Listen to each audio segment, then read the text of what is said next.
This is a video about the history of documentary filmmaking and its evolution throughout the 20th century.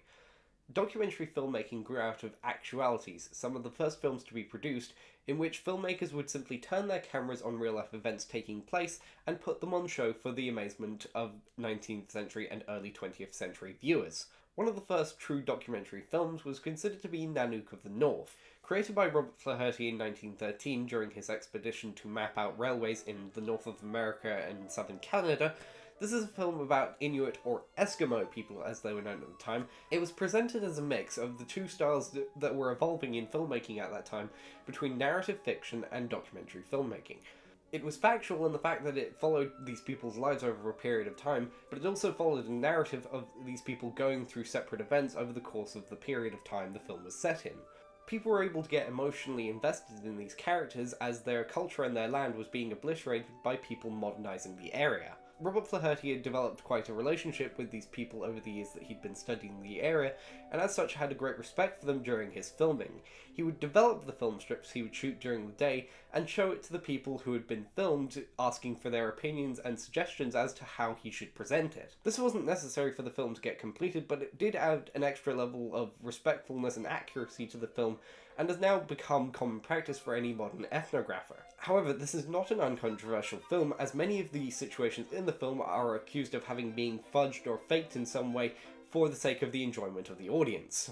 It is said that Flaherty asked the Inuits to use traditional spears instead of guns, wear traditional garb rather than the more modern clothes they had become accustomed to, use more traditional hunting methods, and it's even suggested that the Inuit family within the film are not actually a family. They are photogenic Inuits who are cast for the film and not actually related to each other in any way. These inaccuracies and fudging techniques used by Flaherty are generally overlooked or excused because they were mainly used to try and preserve the old cultural heritage of the Inuit people, which by that point had already been somewhat eroded. The clothes and the spears that he asked them to use were actual traditional things that their ancestors, and perhaps even their recent ancestors, had used. He was simply asking them to take them up again to show people who had not seen the Inuits what Inuit life had been, as it had already been eroded. So he was somewhat forging history, but he was also showing it as it was. This battle over how much a presenter or filmmaker is allowed to alter events for the sake of the film is a debate that has been raging on in documentary filmmaking ever since Nanook of the North, and has not stopped. One person who came fundamentally down on the opposite side of Robert Flaherty would be Vertov. A Soviet director working in the early days of communist Russia, Vertov loathed fictional films and described it as the opium of the people. To show the artificiality of fiction production and filmmaking in general, Vertov created his masterpiece, A Man with a Moving Camera. In this he filmed a cameraman filming real-life events taking place, and showed footage of film stock being developed and individual frames of film going across the screen. He worked alongside his wife and editor Elizaveta Slivova to create impressionistic films documenting the newly industrial Soviet Union as directly as possible. Through his filmmaking, Vertov developed his philosophy of kino pravda. This suggested that film should be used to show life as truthfully as possible, with the camera being simply a fly on the wall of real-life events, and only using editing to help the audience reflect on what was being shown. By the 1930s, the use of filmmaking for the intention of propaganda had become well known. For example, filmmakers such as Sergei Eisenstein had created films such as Battleship Potemkin to put across the communist message and to further their ideals. Naturally, when the Nazis came to power in Germany in the 1930s, they intended to use filmmaking to further their cause as well.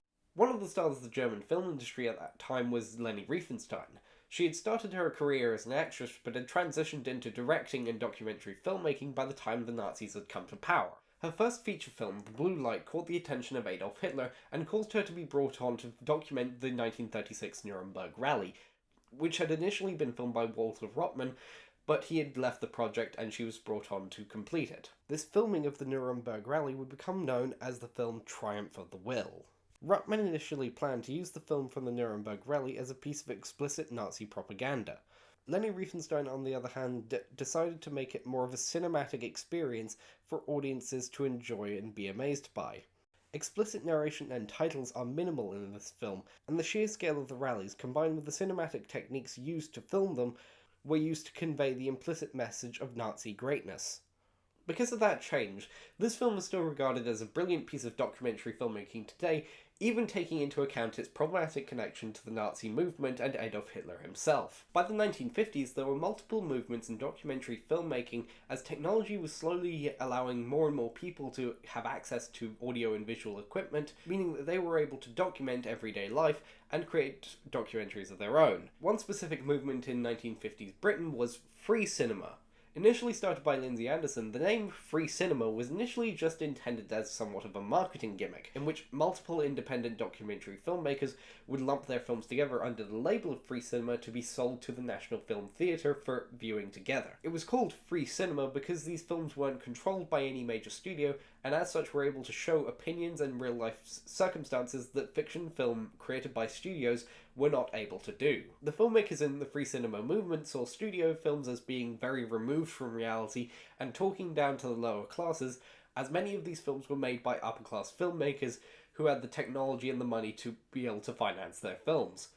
The expression of the filmmakers' opinions through these films makes this movement distinct from the works of Vertov, as he pushed that real life should be shown simply as is with no opinion added. One movement that stuck much closer to Vertov's vision was cinema verite. This was a movement that started up in late 60s France, where the technology was finally available to create portable cameras and sound equipment. This made filming in real-world conditions possible for non-studio-backed independent filmmakers. The goal of cinema verite was to simply put the camera in a room and watch real life take place, hoping that eventually the people involved in being filmed would forget that the camera was there and share in what was called privileged moments, a point where they just simply let real life take place as if they didn't know the camera was there, and capturing this on film. The desire to capture these moments meant excessive editing was required. The ratio of used films was often close to 1 in 100, whereas compared to normal fictional films or even documentary films that weren't reaching for privileged moments,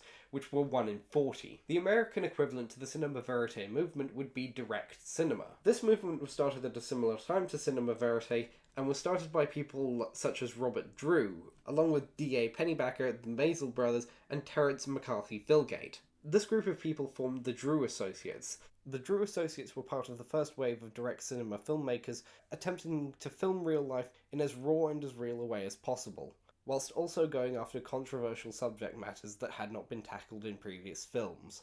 Direct cinema, much like free cinema in Britain, was much more open to opinion and going after controversial subject matters rather than just allowing the camera to capture real life. One filmmaker who could be considered among the early ranks of direct cinema would be Fred Wiseman. Creator of 30 feature documentaries, Fred Wiseman is most remembered for his original film Titacus Follies, in which he filmed the normal goings-on of a mental asylum in 1960s America. In doing so, he exposed the horrible treatment of the patients at this kind of mental hospital and put it on display for viewers to make their own opinion, but it would be very unlikely for any viewer to watch this and not consider it to be horrifying. He would go on to do the same in a high school and a hospital, continuing a theme of exploring institutions with deeply ingrained problems that he would then expose. Perhaps a slightly more modern successor to Fred Wiseman would be Nick Broomfield. Nick Broomfield also has an investigative journalist streak, but he also appears in his films, often appearing with what is now considered his trademark boom mic. He's gone after many high-profile targets such as Margaret Thatcher, Eugene Terre-Blanche, and Sarah Palin, and has also gone after tabloid targets such as Courtney Love, Tupac Shakur, and Heidi Fleiss. He's well known for not pulling his punches when making his films and often asks tough questions that stop people dead. And do you think the same person was responsible for the 2 killings? Yes. Fred Wiseman mainly focused on institutions, but Nick Broomfield mainly focuses on people, and delving deep into their secrets and their character, with his film about Courtney Love even suggesting that she may have been responsible for the death of Kurt Cobain. Nick Broomfield himself somewhat become a celebrity through his filmmaking, as he often appears in his films and is well known for his disruptive manner. This completely goes against that philosophy of Kino Pravda created by Vertov, but is in no way an invalid way of creating a documentary, and in some situations is perhaps preferable. Much like the history of editing, the history of documentary filmmaking is that of different movements springing up in reaction or parallel to each other, learning from one another and having a global exchange of ideas until all ideas are grouped into the global lexicon of filmmaking for any modern filmmaker to use. There is no one definitive way to make a documentary, and all of these styles are perfectly valid, but it is important to remember the history of each of these movements and remember their origins and their original goals. And that pretty much brings us up to the modern day of documentary filmmaking. Thanks for watching, and this is James Royce Dawson signing off.